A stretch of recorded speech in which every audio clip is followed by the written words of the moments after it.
Kia ora everybody, Chris Farhi here from the Bayleys Insights team, joined by Ankur Dakwale to talk about the biggest news in New Zealand real estate over the past week.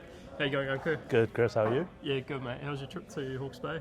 Oh, it's great. Loved it down there, and it's always the best part of the job is to get touring around the country. Yeah, no, awesome. And that Mission Hill's super cool, so it was nice to see that in the flesh as well. Yeah, just getting started, and it's only going to start developing now. So if you're interested, get in touch with the guys down there. Yeah, awesome. So first up, we've got the Real Estate Institute who released their latest house price statistics for May. And so within this, the New Zealand median house price was $840,000 and the median house price for Auckland was $1.125 million. In terms of sales volumes, there were around 5,500 properties sold during May. In terms of house prices, the house price index is up around 3.7% over the past 12 months for New Zealand, but there's a lot of variation across the regions. And so one of the trends that we've noticed is a big divergence between price trends in the North Island and the South Island.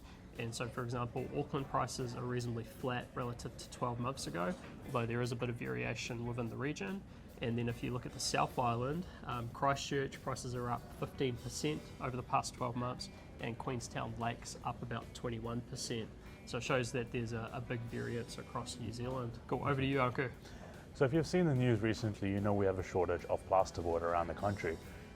We have developers that are importing it from wherever they can find it, from Australia, from Thailand, and now Auckland Council is helping out by approving substitutes for chipboard. So if you have a building consent that specifies chipboard, there's more flexibility on getting approvals for a substitute for this product. So you can use the substitutes that are coming from Australia or Thailand or wherever developers are able to find it. It's interesting. I see as well that the Fletcher building is increasing production of chipboard as well. I think their increase was about 8 or 9% across New Zealand to also help to supply the market and get rid of that massive bottleneck around plasterboard. Next up, the Bayleys Commercial team released their latest total property portfolio, and so within this magazine there's 66 commercial properties for sale across New Zealand. Also a couple of interesting articles, so we've got Ryan Johnson talking about the property cycle, we've got Steve Rendell and Scott Campbell talking about rent review structures in the context of the high inflation environment, and then we've got our key people from around the South Island talking about the market trends in their locations. If you want to get a copy of that ebook, then jump into the link in the description. Otherwise you can get a hard copy of the magazine by reaching out to your preferred Bayleys agent. So following on from my trip to the Hawke's Bay, Bayleys Insights are thrilled to release our Hawke's Bay commercial market update. There's several interesting themes that are coming out from this report, including occupiers that are demanding better quality space that developers are responding to now. We're seeing an increase in rents, especially in the industrial market. It's a trend that we're seeing across the country. And the last major trend is the changing face of some of the traditional industrial areas like Ahuriri. There's more office space and some of these more boutique office spaces that are popping up in this area. Next up, our global partner Knight Frank released their latest Australian housing market update. And so within this update, they found that prices have generally been flat across Australia over the last 3 months, but that prices are up around 14% over the past 12 months. One of the big themes that's come out, or sort of emerging trends, is that the new Labor government has announced a shared equity scheme to help more than 10,000 people into home ownership each year. And so the way that the scheme works is that eligible buyers will need to contribute a minimum of a 2% deposit, which is obviously super low, and then they can get a top up from the government for between 30 to 40% of the equity. And then on top of that, the homeowner has an option to be able to purchase a top up of the equity so they can start to buy back some of the equity that was contributed by the government. And that's pretty interesting because we've seen different shared equity schemes sort of tabled and floated in New Zealand, but they seem to be making some pretty good progress with the scheme in Australia. So in response to inflation, the US Federal Reserve has increased interest rates by 0.75%. This is after inflation in the US topped 8.6%, which comparatively to New Zealand at 6.9% and Australia at 5.1% is a lot higher. The US Federal Reserve is doing this to bring back inflation to the target rate of about 2%. And this has resulted the 30-year fixed rate mortgage in the US to top about 6%, which is the highest it's been since 2008.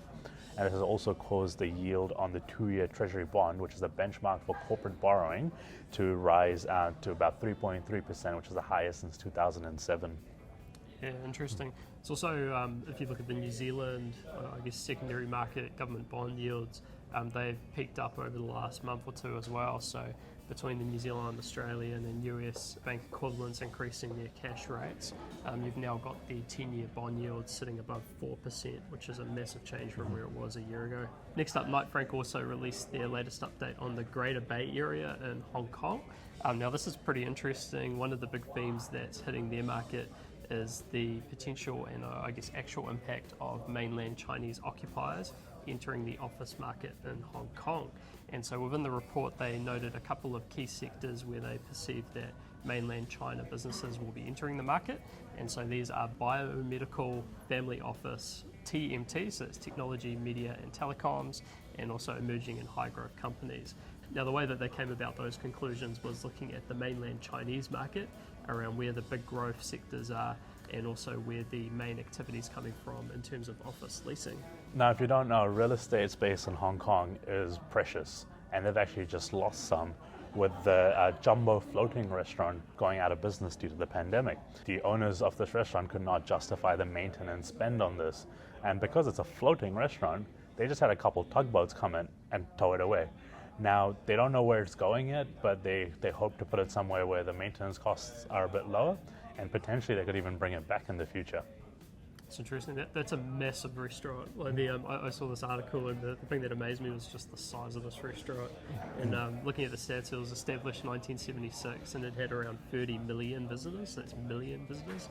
So yeah, that's pretty interesting loss for the Hong Kong harbour, I guess. And if you're a fan of old ninja movies, you would see it's been in some of the most famous ninja movies, and it's hosted some of the great celebrities like the Queen as well.